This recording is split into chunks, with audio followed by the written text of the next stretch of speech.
Kitchen doctor ছায়াদি। আজকের recipe নিয়ে আজকের রেসিপি ঢেঁড়সের ডাল। ঢেঁড়সের ডাল তৈরি করতে ঢেঁড়স লাগবে, পেঁয়াজ লাগবে, রসুন লাগবে, কাঁচা লঙ্কা লাগবে। দেখতে থাকুন, সঙ্গে থাকুন। এবার দেখুন মুসুরির ডালটা সিদ্ধ দিয়েছি, কড়াইতে তেল দিয়েছি। এবার ঢেঁড়সটা ভেজে নিয়ে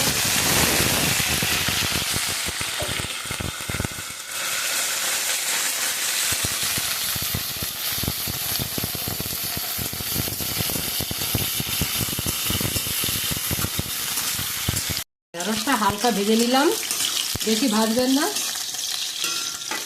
হালকা ভেজে নেবেন। এবার তুলে নিলাম।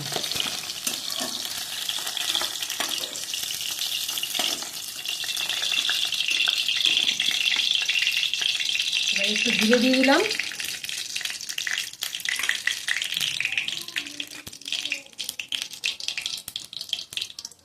পেঁয়াজ কেটে রেখেছিলাম, সে পেঁয়াজটা দিয়ে দিলাম,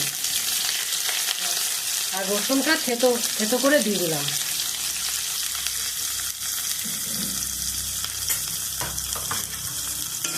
আর পেঁয়াজটা লাল লাল করে ভেজে নিই।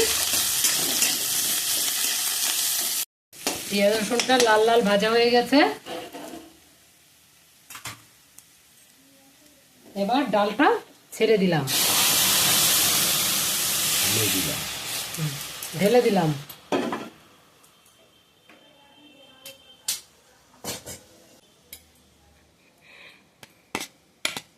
ঢেঁড়সটা এখন ছেড়ে দিলাম।